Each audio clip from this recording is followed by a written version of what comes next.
Alhamdulillah, Alhamdulillah dzil jalali wal ikram wat tawli wal in'am, takarrama alaina wa alaikum bi ni'matayil imani wal islam, wa ja'alana wa iyyakum min ummati sayyidina Muhammadin sayyidil anam. Nas'aluhu tabaraka wa ta'ala أن يختم لنا ولكم بالإيمان والإسلام وأن يحفظنا وإياكم عند الموت من تخبط الشيطان وأصلي وأسلم على سيدنا محمد سيد الأنام ومصباح الظلام وعلى آله وأصحابه الأئمة الأعلام. أما بعد، معاشر الحاضرين hadirat yang dirahmati oleh Allah Subhanahu wa taala, khususnya yang saya hormati dan saya muliakan para habaib, para kiai, para keluarga dalam dan juga para asatid dan hadirin, hadirat dan juga jajaran daripada pemerintah baik sipil, Polri ataupun TNI, dan tak lupa juga daripada saudara-saudara Banser. Mudah-mudahan hadirnya kita di sini mendapatkan rahmat dari Allah Subhanahu wa taala. Alhamdulillah, kita hadir di sini tidak lain dan tidak bukan karena bentuk syukur kita kepada Allah Subhanahu wa taala yang telah memberikan pemberiannya yang sangat besar, rahmatnya yang sangat meliputi daripada seluruh alam, yaitu baginda besar Nabi Muhammad sallallahu alaihi wasallam. Allah Subhanahu wa taala berfirman, Qul bifadlillah wa birahmatihi fabidzalika falyafrahu huwa khairun mimma yajma'un. Katakanlah, wahai Muhammad, dengan karunia Allah Subhanahu wa taala dan juga dengan rahmatnya, maka kalian semua berbanggalah, berbahagialah. Oleh sebab itu, kumpulnya kita di tempat ini, datangnya kita di tempat ini, tidak lain dan tidak bukan karena kita senang menjadi umatnya Rasulullah sallallahu alaihi wasallam, dan juga kita senang cinta kepada kekasih Allah Subhanahu wa taala daripada Al-Qutbur Rabbani Syekh Abdul Qadir Al-Jailani, dan juga kita cinta kepada Syekh Ahmad Asrari Al-Ishaqi. Mudah-mudahan berkat mereka semua hajat-hajat kita digabulkan oleh Allah Subhanahu wa taala. Sebab kumpulnya kita di tempat ini, kita juga berterima kasih sebesar-besarnya kepada Syekh Ahmad Asrari Al-Ishaqi yang membuat perkumpulan seperti ini, penghimpunan seperti ini, yang mana kalau tidak ada kita akan bingung, khususnya di akhir zaman ini. Mau hadir yang mana, mau mengikut yang mana fitnah di akhir zaman begitu sangat hebatnya. Akan tetapi dengan adanya perkumpulan seperti ini, kita terjaga daripada fitnah-fitnah yang bertebaran, yang mana sangat berbahaya sekali daripada fitnah akhir zaman, khususnya di media sosial yang banyak mencaci maki daripada mereka-mereka penerusnya Rasulullah sallallahu alaihi wasallam. Alhamdulillah, kita terjaga berkat adanya daripada al-khidmah seperti ini, perkumpulan seperti ini. Mudah-mudahan kita diberi taufik dan hidayah oleh Allah sehingga kita bisa istiqamah sampai anak cucu kita. Amin ya rabbal alamin. Yang mana perkumpulan seperti ini adalah bisa menyebabkan hajat-hajat kita dikabulkan oleh Allah Subhanahu wa taala. Yang mana kita bisa mendekatkan diri kepada Allah Subhanahu wa taala. Rasulullah sallallahu alaihi wasallam bersabda, yaqulullah ana 'inda dhanni 'abdi bi falyadhanni bi ma syaa. Aku, kata Allah Subhanahu wa taala, bergantung kepada prasangka hamba-hambaku. Jika seseorang hamba berprasangka baik kepadaku, maka akan dapat kebaikan dariku. Jika sebaliknya seorang hamba berprasangka buruk kepada Allah Subhanahu wa taala, entah disebabkan ujian yang menimpanya, musibah ataupun penyakit, jika dia berprasangka buruk kepada Allah Subhanahu wa taala, maka tidak akan mendapatkan yang namanya pahala, melainkan akan mendapatkan yang namanya dosa. Dan juga wa in dzakarani fi nafsi dzakartuhu fi nafsi wa in dzakarani fi mala'in dzakartuhu fi mala'in khairun minhu. Jika seorang hamba mengingat namaku, menyebut namaku dalam posisi sendiri, maka Allah Subhanahu wa taala selalu mengingat kita. Akan tetapi jikalau seorang hamba mengingat namaku, menyebut namaku, mengingat kebesaranku di hadapan orang lain bersama-sama, maka niscaya Allah Subhanahu wa taala menyebutnya di perhimpunan yang lebih afdal daripada ini. Wa in taqarraba ilayya shibran taqarrabtu ilaihi dhira'an, kata Allah. Jikalau seorang hamba mendekatkan diri kepadaku satu jengkal saja, maka ketahuilah aku lebih dekat kepadanya satu dhira', satu hasta.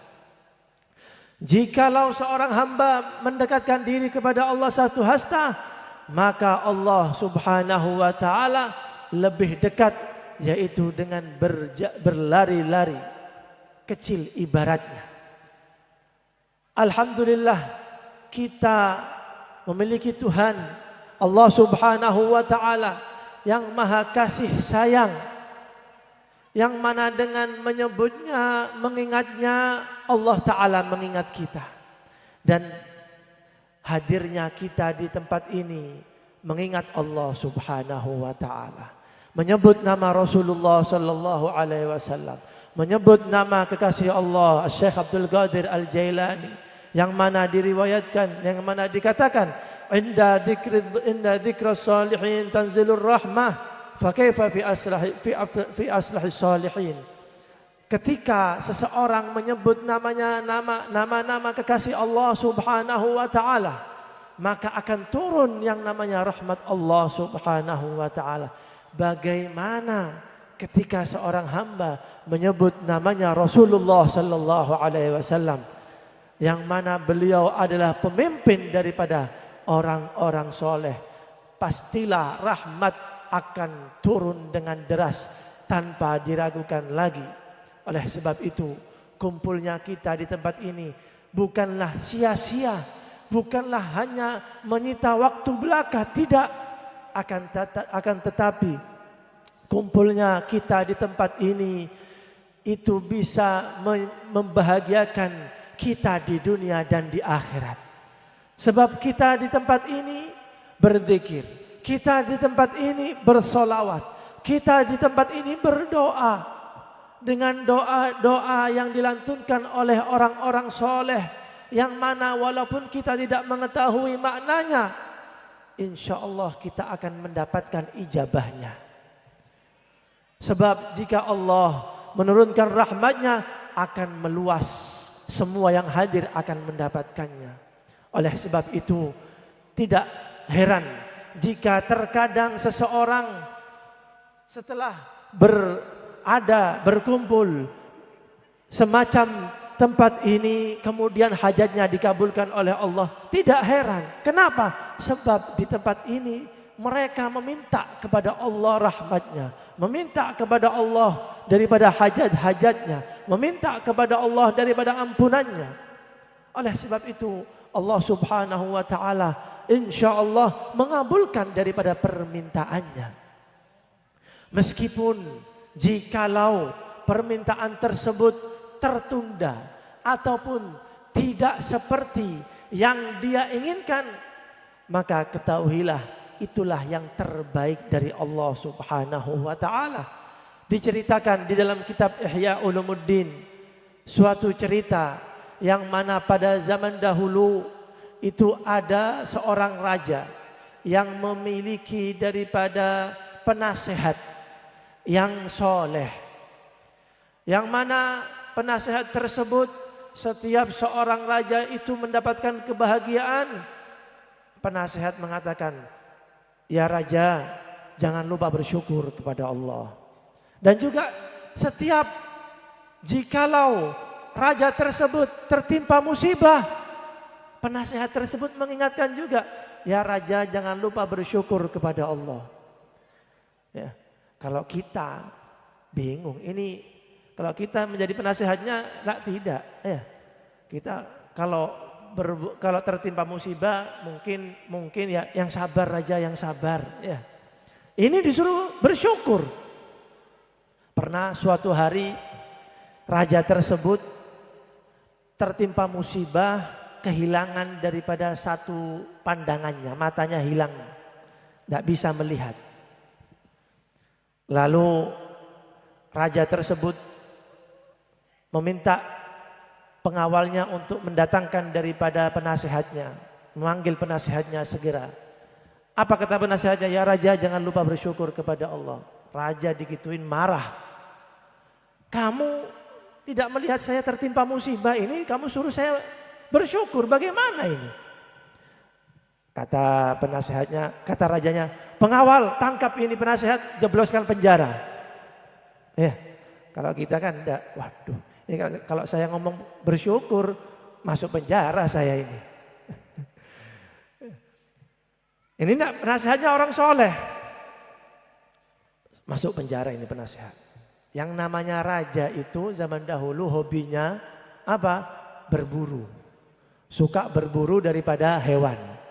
Akhirnya raja sumpek tertimpa musibah. Ngajak pengawalnya, ayo masuk hutan berburu. Akhirnya berburulah raja ini dengan pengawal-pengawalnya. Tanpa penasehatnya yang biasanya penasehatnya mengikut. Raja ini kemudian terlalu semangat melihat ada kijang, terlalu semangat dikejar itu kijang. Dikejar sampai masuk ke tengah-tengah hutan, yang mana pengawalnya tidak bisa ngejar. Saking cepatnya lari raja ini. Di tengah-tengah hutan, raja kehilangan jejak daripada kijang dan kehilangan jejak daripada pengawalnya. Tiba-tiba raja tersebut disergap sama penduduk setempat, ya, orang-orang hutan di situ, orang yang tinggal di hutan situ, ya, disergap, ditangkap, ya, disergap, ditangkap, dibawa ke daerahnya, ke pemimpinnya, yang mana di sana itu ada adat istiadat apa? Memberikan tumbal sama sesembahannya. Nah, tumbalnya berupa manusia.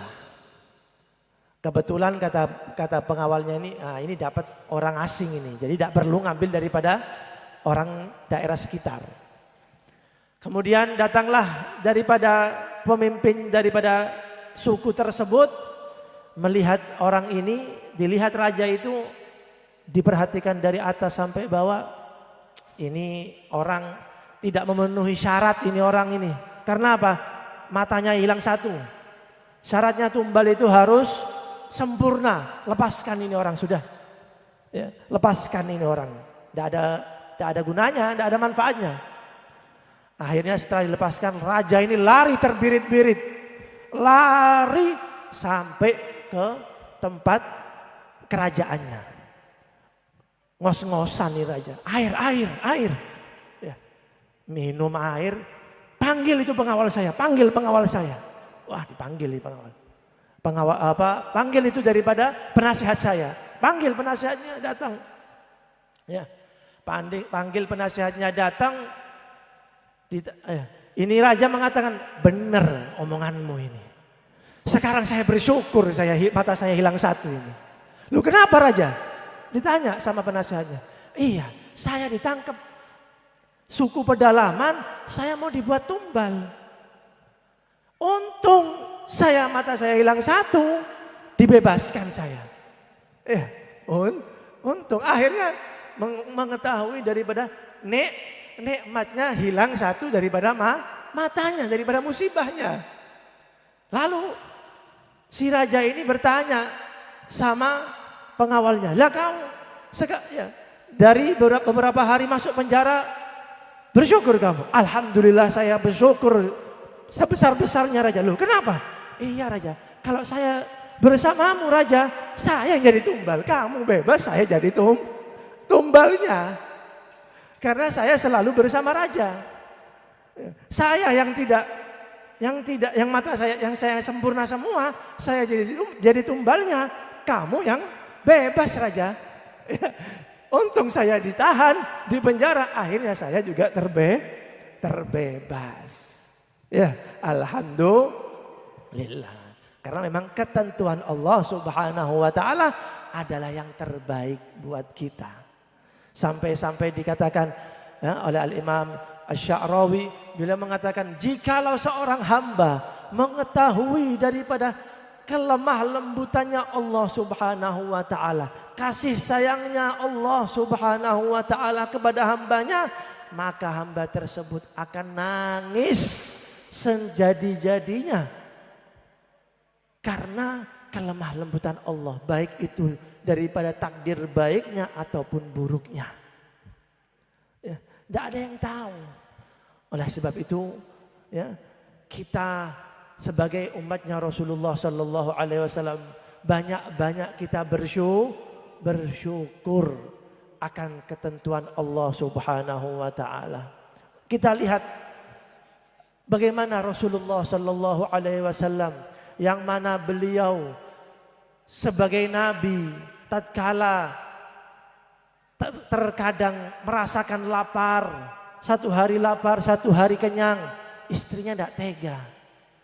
Wahai Rasulullah, mintalah kepada Tuhanmu daripada keluasan rezeki. Apa kata Rasulullah? Wahai Aisyah, jika aku mau itu gunung-gunung dijadikan emas, maka niscaya Allah akan jadikan itu gunung-gunung emas untukku.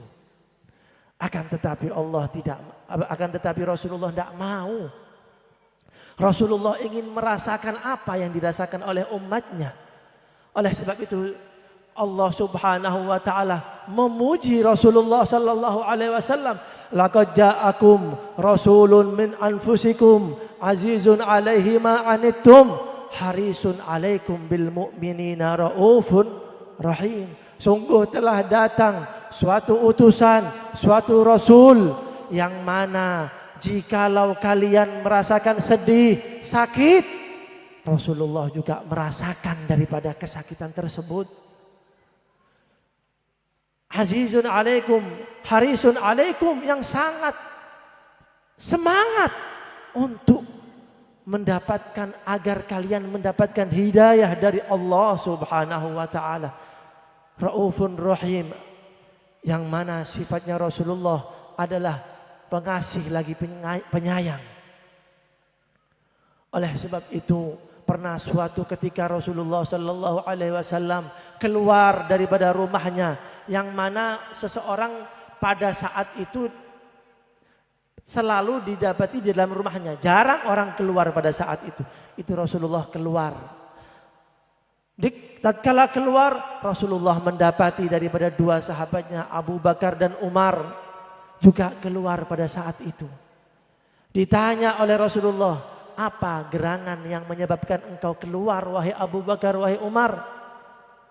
Kata Abu Bakar dan Umar, al-ju' ya Rasulullah, rasa lapar wahai Rasulullah. Dibuka itu sarungnya, dibuka daripada bajunya, kelihatan di ikat pinggangnya ada satu batu. Lalu sahabat Sayyidina Abu Bakar dan Umar bertanya juga kepada Rasulullah, dan engkau ya Rasulullah, gerangan apa keluar pada saat ini? Dibuka bajunya, ada 2 batu. Menandakan 2 hari Rasulullah tidak makan. Kita kalau dibuka bajunya tidak ada batunya? Ada batunya? Tidak ada. Alhamdulillah. Kita masih diberi kenikmatan oleh Allah Subhanahu wa taala. Kita lihat, kita tengok Rasulullah sallallahu alaihi wasallam yang mana disebabkan keluarnya karena lapar. Akhirnya Rasulullah dan sahabatnya pergi ke rumah sahabatnya, ke kebun daripada sahabatnya, sehingga makan di tempat sahabatnya. Ya. Pada cerita ini, oleh sebab itu marilah kita bersyukur, banyak-banyak bersyukur kepada Allah Subhanahu wa taala. Khususnya kita juga dijadikan umatnya Rasulullah sallallahu alaihi wasallam, yang mana para anbiya, para nabi-nabi terdahulu ketika melihat, menyaksikan daripada kemuliaannya Rasulullah dan keistimewaan daripada umatnya, apa kata para nabi? Ya Allah, jadikan aku umatnya Rasulullah. Para nabi minta dijadikan umatnya Rasulullah. Tidak diijabah oleh Allah Subhanahu wa taala. Kita yang dijadikan oleh Allah Subhanahu wa taala tanpa usaha dari kita, tanpa doa dari kita, kita dikaruniai nikmat yang terbesar, yaitu umatnya Rasulullah sallallahu alaihi wasallam. Perlu kita jaga nikmat ini. Dengan cara bagaimana? Dengan cara kita kerjakan apa yang telah diperintahkan oleh Rasulullah sallallahu alaihi wasallam. Wa ma atakumur rasulu fakhudhuhu wa ma nahakum anhu fantahu. Apa yang telah datangnya dari Rasulullah sallallahu alaihi wasallam ambillah, dan apa yang dilarang oleh Rasulullah tinggalkanlah. Itu yang pertama. Salat jangan ditinggal, ma'asyiral hadirin, hadirat yang dirahmati Allah. Sebab tatkala Rasulullah mendapatkan perintah salat, langsung dipanggil oleh Allah Subhanahu wa taala. Rasulullah mendapatkan perintah puasa melalui wahyu, melalui malaikat Jibril, mendapat perintah haji melalui malaikat Jibril, mendapatkan perintah zakat melalui malaikat Jibril. Akan tetapi tatkala perintah solat, langsung dipanggil ke hadirat Allah Subhanahu wa taala. Sebab ini adalah perintah yang sangat besar, yang sangat penting, yang mana faedahnya bukan hanya di akhirat saja, di dunia dan di akhirat.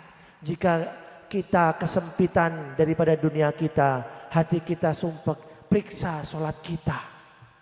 Sudah benarkah solat kita? Sudah kita kerjakankah solat kita pada waktunya? Jika kewajiban sudah kita laksanakan. Yang kedua, bagaimana kita mensyukuri nikmat Allah daripada umatnya Rasulullah ini?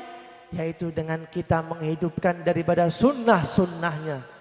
Terutama adalah solat dengan berjamaah. Masjidnya jangan sampai sepi. Jangan masjid sepi, apalagi waktu sholat subuh. Ayam lebih pintar dari kita. Ya. Sudah bangun sebelum subuh, kita masih ngiler sampai matahari terbit. Nggih. Ono.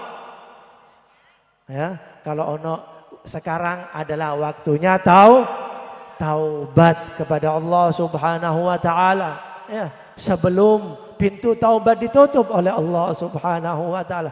Tempat pengajian yang seperti ini itu adalah tempat kita bertaubat kepada Allah. Tempat kita mendekatkan diri kepada Allah Subhanahu wa ta'ala. Kalau bukan tempat majlis-majlis seperti ini, di mana kita mau mendekatkan diri kepada Allah? Apakah di warung kopi? Apakah di tatkala melihat drama Korea? Tidak mungkin. Tempat-tempat seperti inilah yang mana rahmatnya Allah turun, yang mana rahmatnya Allah dicucurkan di tempat ini. Maka marilah kita bertaubat daripada dosa-dosa kita. Yang kedua itu tadi, dengan kita menjalankan sunnah-sunnahnya Rasulullah Sallallahu Alaihi Wasallam. Khususnya di akhir zaman ini yang mana Rasulullah bersabda, "Man ahya sunnati faqad ahabbani wa man ahabbani kana ma'i fil jannah." Barang siapa yang menghidupkan sunnahku, itu adalah tandanya dia cinta kepada aku. Barang siapa yang cinta kepada aku, kata Rasulullah, nanti bersamaku nanti di surganya Allah. Amin. Allahumma amin. Kita hidupkan sunnah-sunnahnya Rasulullah. Sholatnya berjamaah. Kalau dari yang sunnah-sunnah yang keseharian yang ringan-ringan saja, ma'asyiral hadirin dan hadirat, sholatnya berjamaah, masuk rumah kaki kanan, keluar rumah kaki kiri, masuk masjid kaki kanan, keluar masjid kaki kiri, masuk kamar mandi kaki kiri, jangan kanan. Rumahnya setan itu, ya, tempatnya setan, kaki kiri, keluar kaki kanan. Ini sunnah-sunnah yang ringan ini, jika kita hidupkan, kenapa kita hidupkan? Karena kecintaan kita kepada Rasulullah Sallallahu Alaihi Wasallam itu akan membuat kita dekat kepada Rasulullah Sallallahu Alaihi Wasallam. Dan juga doa-doanya yang diajarkan oleh Rasulullah, amalkan. Itu bentuk cinta kita kepada Rasulullah Sallallahu Alaihi Wasallam. Yang ketiga, yaitu apa? Bagaimana kita mensyukuri sebagai umatnya Rasulullah dengan kita mencontoh daripada akhlaknya Rasulullah Sallallahu Alaihi Wasallam. Ya, bagaimana Rasulullah berakhlak dengan sesama Islam, sesama umat Islam. Bagaimana Rasulullah berakhlak dengan sesama tetangga, dengan sama tetangganya. Bagaimana Rasulullah berakhlak dengan kekasihnya, dengan istrinya, dengan sahabatnya. Ya, jangan sama tetangga musuh-musuhan. Tetangga berbuat salah dikit, komentari. Jangan. Jadilah kita seorang yang pemaaf. Sebagaimana akhlaknya Rasulullah Sallallahu Alaihi Wasallam, yang mana beliau adalah pemaaf daripada sifatnya, daripada akhlaknya. Khudil afwa, kata Allah Subhanahu Wa Taala. Ambillah maaf, bukan maafkanlah, bukan. Ambillah maaf. Ketika seorang berbuat salah, langsung maafkan. Bukan ketika minta maaf baru maaf. Lah, tidak. Akhlaknya Rasulullah ketika seorang berbuat salah langsung dimaafkan sebelum minta maaf. Karena apa? Sebagaimana dikatakan tadi, dikutip daripada hadisnya Rasulullah, al-insan mahalul khata' wan nisyan. Manusia tempatnya salah dan lupa. Oleh sebab itu tatkala ada yang salah, baik itu tetangga, baik itu teman kerabat, apalagi istri, apalagi suami, maafkan. Nggih, ojo tukaran dhisik baru dimaafno. Ya, tukaran dhisik. Nggih. Lah, jangan. Kita lihat bagaimana Rasulullah Sallallahu Alaihi Wasallam. Kata Sayyidah Aisyah, beliau mengatakan, idza khala fi baitihi kana alyanan nas basaman dhahakan sallallahu alaihi wasallam. Sifatnya Rasulullah itu kalau di rumah, kata Sayyidah Aisyah, apa? Paling lembutnya orang. Lemah lembut sama keluarganya. Jangan sama temannya lemah lembut, sama keluarga kereng. Ono. Akhir. Ojo nek ngono. Taubat ya. Zaman ya, tempat ini adalah tempat taubat, baik itu suami ataupun istri. Ojo kereng-kereng ambek pasangan niku. Sing lemah lembut. Jangan sama orang lain bisa lemah lembut, bisa kurang lebih sama pasangan ndak iso. Angel ini, ndak bahaya. Bahaya nemen. Dan juga Rasulullah apa? Mendoakan, sering senyum, sering ketawa sama keluarganya. Ojo lek keluar rumah baru iso senyum, iso ketawa. Jero rumah, jero omah merenggut wae. Nggih. Ojo, ya. Justru di dalam rumah itu yang harus lebih daripada di luar rumah. Sebab ketika seseorang itu di keluarganya dicap orang baik, di luar pasti orang baik. Nggih. Karena kadang orang itu bisa berbuat baik di luar, di dalam susah. Kenapa? Ake setan nih. Ya. Karena setan itu ketika melihat seorang sepasang kekasih itu adem, ayem, kepanasan setan itu. Berusaha bagaimana caranya itu rumah tangga hancur, lebur. Karena apa? Tatkala setan itu melihat seorang pacaran seneng. Karena apa? Haram. Ketika melihat suami istri rukun, tidak seneng itu setan. Allah Ta'ala seneng, Rasulullah seneng, setan kebakaran jenggot.